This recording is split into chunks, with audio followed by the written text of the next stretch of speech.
Good morning. You're watching Citizen TV, and this is Cheche, the program where opinion counts. I'm your host, Udwa Kamimo. Now, among the many accomplishments of our guest this morning was helping Kenya connect to the internet some 20 years ago. So, in a sense, he is the father of the internet in Kenya. But Dr. Shem Ochuodho also wears a political hat. He's been a member of parliament, and just last month, we all found out that he had become the running mate to Paul Mwite, the flag bearer of the Safina party. Well, also in the Cheche studio, our regular panel, Citizen TV's Mutegi Njau and political analyst David Makali. Good morning and welcome to the program. Dr. Ochuodho, why did you agree to be Paul Mwite's running mate? I thought you'd ask, why did you convince or request Paul Mwite to be his running mate?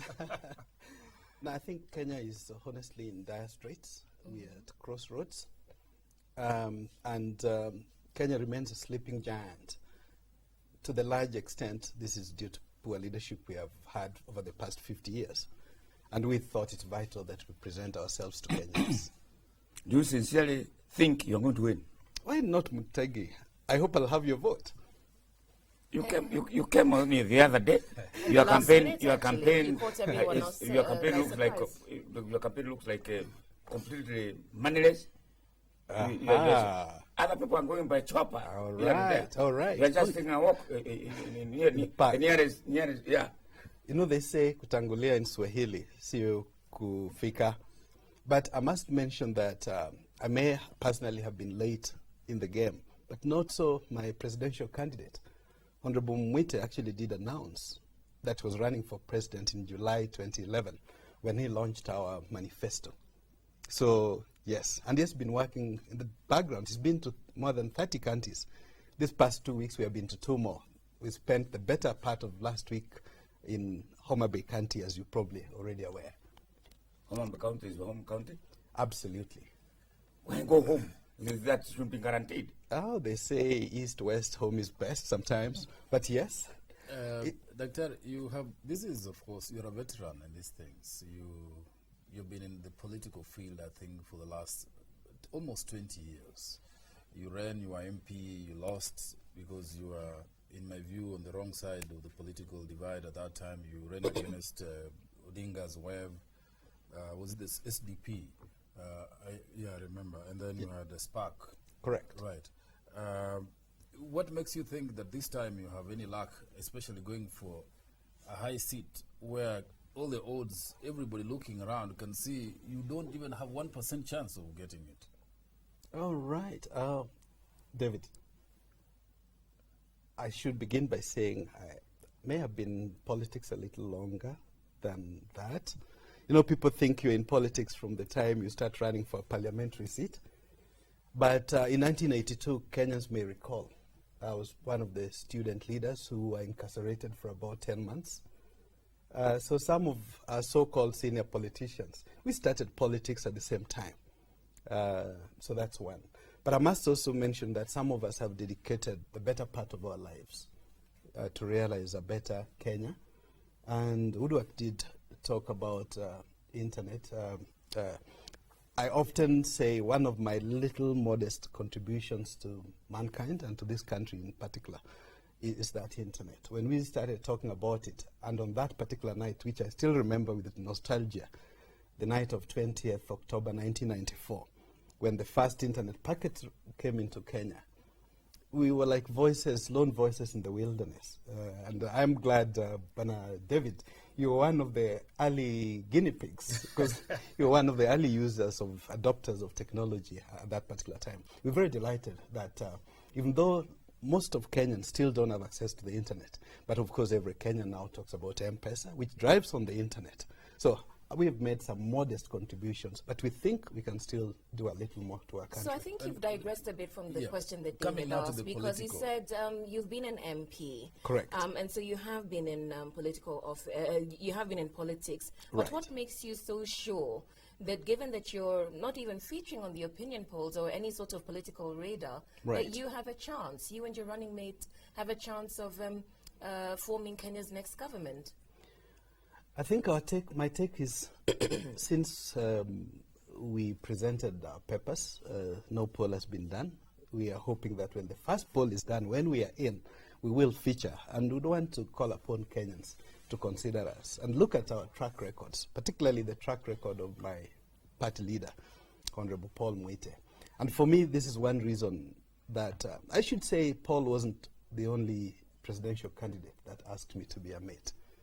Okay. But yes, I had a very good track record of Paul. We've been together for a long time. He's my senior in politics. And he has been very consistent.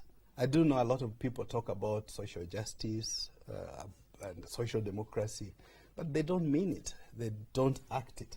But Paul does act it. And for that reason, it wasn't difficult to accept to be part of Paul's. We'll come to Mr. Mwiti in a minute. Right. You say that you were widely quoted as a potential running mate. What do you think you add? What value do you bring to the ticket, any ticket? I wouldn't say widely quoted, but yes, as I said, Paul wasn't the only one. Right. But David did ask the issue, which I think is part of our problem. Perhaps Kenya's biggest problem is for Kabila. I supposedly, I went against the grain. By not going against the grain means I wasn't in parties that are perceived to be Luo Nyanza parties. I guess that's why I lost my seat. But I often say that it's not that the people rejected me. There's a very big difference.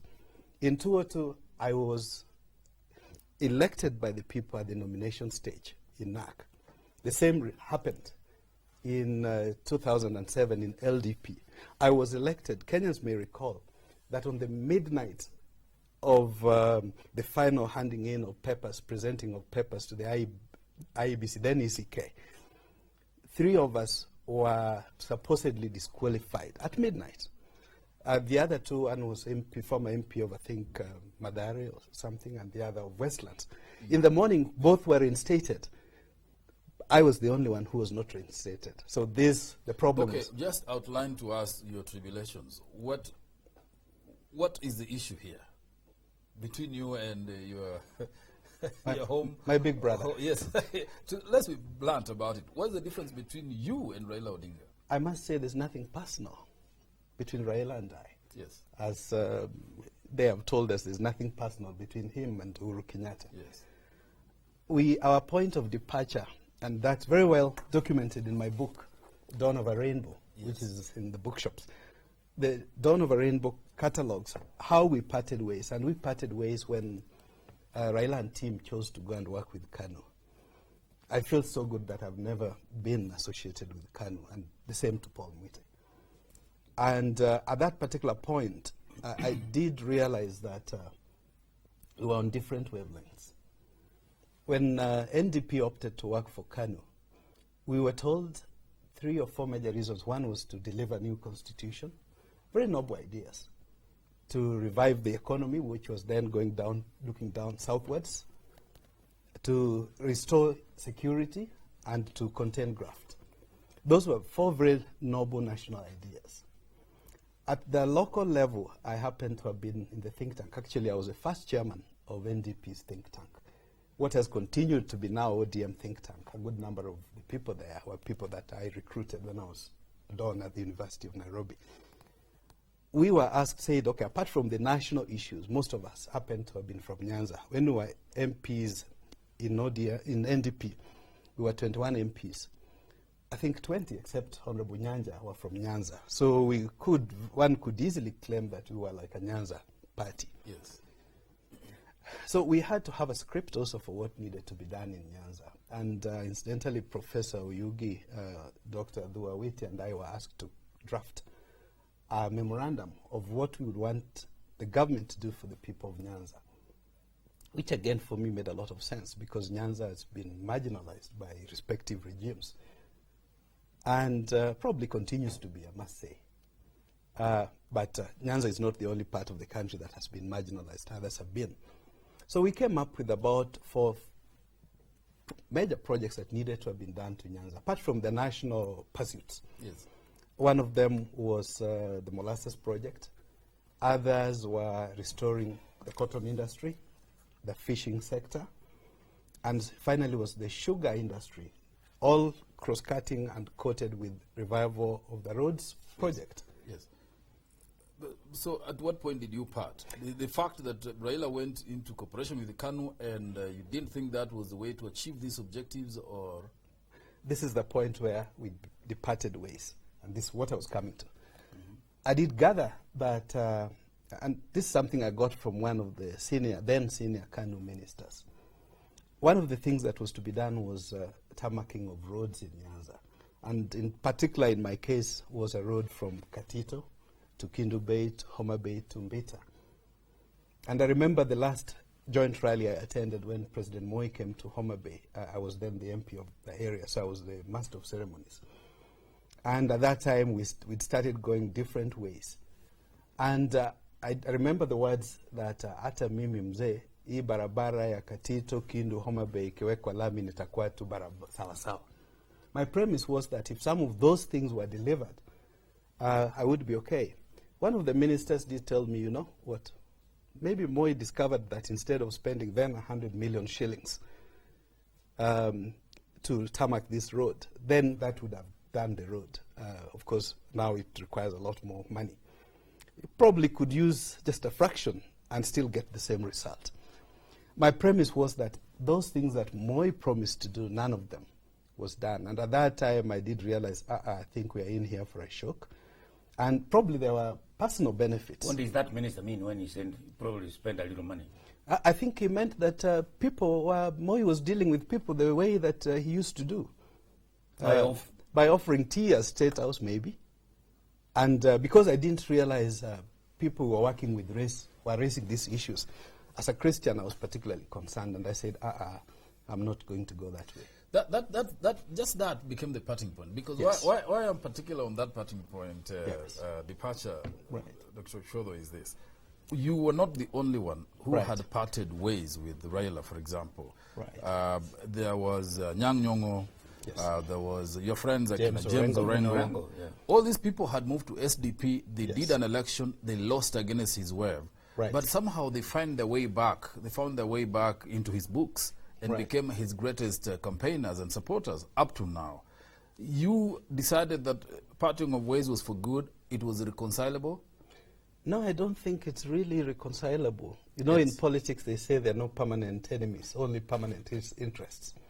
But I realized our interests are also, Divergent. yes.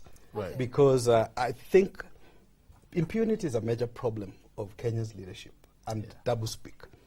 That's where I think we part ways. That's politics. Don't you regret that actually probably if you had done the Anyang thing or the Orengo thing. James Orengo thing, Yes. you still be maybe now one of these honchos in ODM. Yeah, indeed. Perhaps I probably would have flown a flag. Yeah. But you know, even despite not doing that, a number of Kenyans think I was once a former minister. So even though I have never been a minister, but maybe I had opportunity to be strong in the opposition benches. Okay. All right. Still, after you lost the elections, Yes. you, of course, had been part of the team that put together the coalition, NAC coalition. NAC coalition, Correct. the COVID. And so, although you lost in your constituency, Right. Kibaki still found room for you, and you got Right. appointed to Kenya Pipeline. Correct. And you were within the system. Yes. Again, you left the system. What exactly transpired? A good question. It was Actually, you left in murky circumstances, didn't you? yeah, that's right. Yeah, I was called corruption names, but I took government to court, as you may recall, about 10 years ago, for wrongful dismissal. That matter still remains in court as we are talking today. 7 years later, that's about 2 years ago, government also decided to take me to court. That matter too is in court. So because the matters are sub judice, I may not delve too much into them, and I'm hoping that sooner rather than later they are concluded. But one thing that I must say is that my removal from pipeline was more because of political interests, vested political and business interests.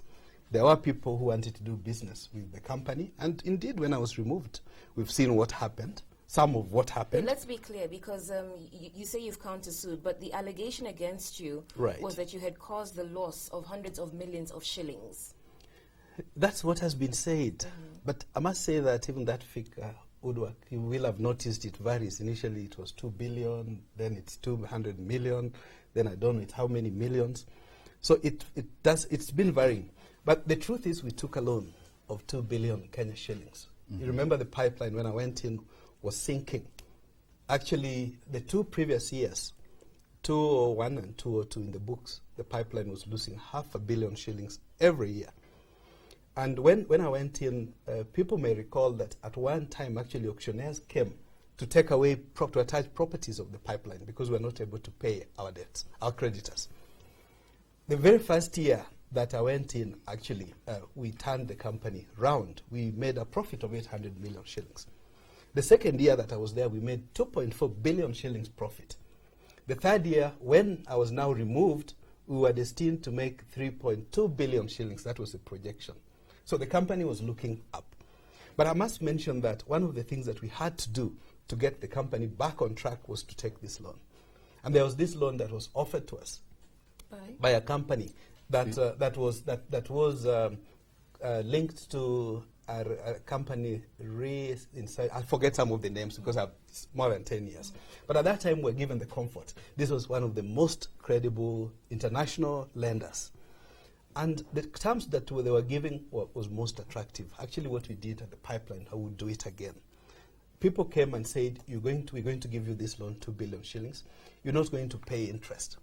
It was almost interest-free, provided you pay within a certain period of time. That was within a year.